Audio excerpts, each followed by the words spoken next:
I was in my second year of teaching when my year level coordinator went on unexpected leave. I got a tap on the shoulder, and just like that, I became a school leader overnight. I'd like to tell you about a day I'll never forget. I had been in the leadership role for about 6 months. I was still learning the dynamics of how to manage my own classroom, whilst at the same time learning how do I hold the load of the students, the parents, and the staff of the grade. I also had started my master's degree just a couple of weeks before I got a tap on the shoulder. Let's just say there was a lot going on for a second year out teacher. On that particular morning, I had a parent meeting first thing, duty straight after, staff tension brewing from a conversation that we had the day before, a pile of marking I hadn't touched, and a back-to-back teaching day. That afternoon, I had my annual meeting with my principal about how I was going to drive strategic direction the following year. To say I was blurry and foggy is an understatement. To say I was overwhelmed and stressed was accurate. I sat in that meeting with my principal that afternoon and I burst into tears. I could not think. He would ask me a question. I had no words. I was so caught up in the day-to-day operations that any kind of forward thinking was lost. What I remember most about that day is not the chaos and actually not crying in the principal's office. It was how completely full I felt as a leader. I could not notice what was actually happening around me. I couldn't actually focus on the teaching and learning that was my job to drive. I was so stuck in holding the day-to-day. It was just this relentless forward motion of a system that needed me to keep going. I'd say this is now one of the most common stories in education. We're just not talking about it enough.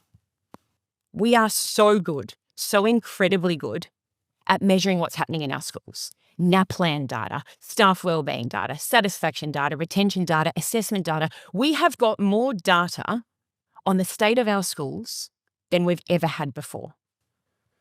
Having been a leader myself and working alongside them now for years, I believe we are missing the most important thing.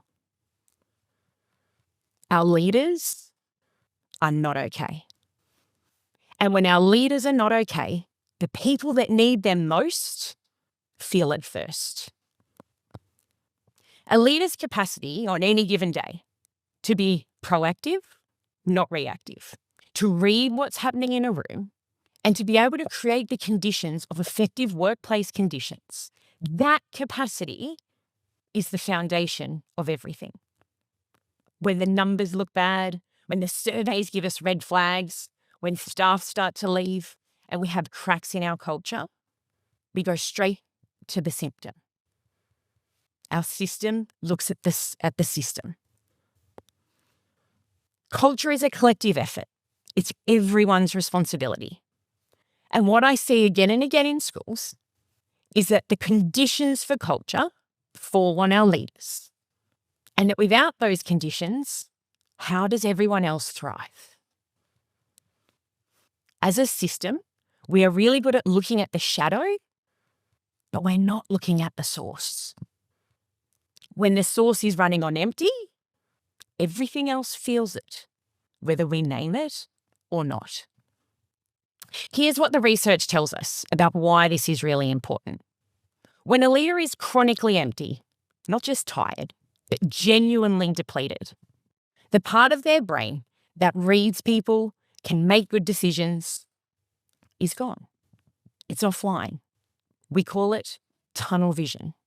A research team commissioned by the Wallace Foundation spent 2 decades analysing 219 studies on school leaders and found that school leadership is the second greatest impact on student learning. Not directly from the leaders, but through the leaders who are leading our people. The Australian Catholic University has surveyed 2,000 Australian leaders every year for the last 15 years. And the number 2 source of stress is actually not the workload itself. It's not having the time to think about teaching and learning. The very thing that they got into education to do. The thing that requires presence and thinking space. It's not there. Our leaders are not running out of passion. They are running out of time to think. I want to tell you about an inspiring principal I know. She works at a remote school in South Australia.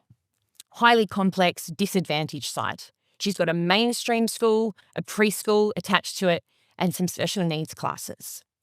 At the time we connected, she had 65% of her staff out on mental health leave, dealing with family crisis.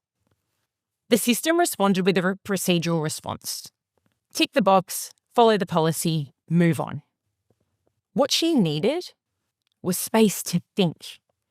Genuine, judgment-free space to problem solve, to be vulnerable, to set intentional action, to help the flow of the school. They were relying on her. Directions, conditions were coming from her. The moment she had that space, everything started to flow. The conditions for culture started to improve, and as the source, other people were able to feel it. The difference wasn't a new program or a new initiative. It was giving the human some time to think. So, what actually needs to change? I believe it's 2 really simple things. 1, we need to give our leaders protected time to think. Not as a reward, not as an added bonus when everything else is done, but non-negotiable, built-in time to think. A leader who cannot see clearly cannot lead clearly. The second thing is, the people around our leaders need to be asking different questions. Not just, what is the data telling us about your school? But what does your instinct tell us that the data isn't capturing? Not just, how are you going to drive strategic direction next year? But what do you need to get your school there? The system will keep measuring only the shadow. That is what systems do.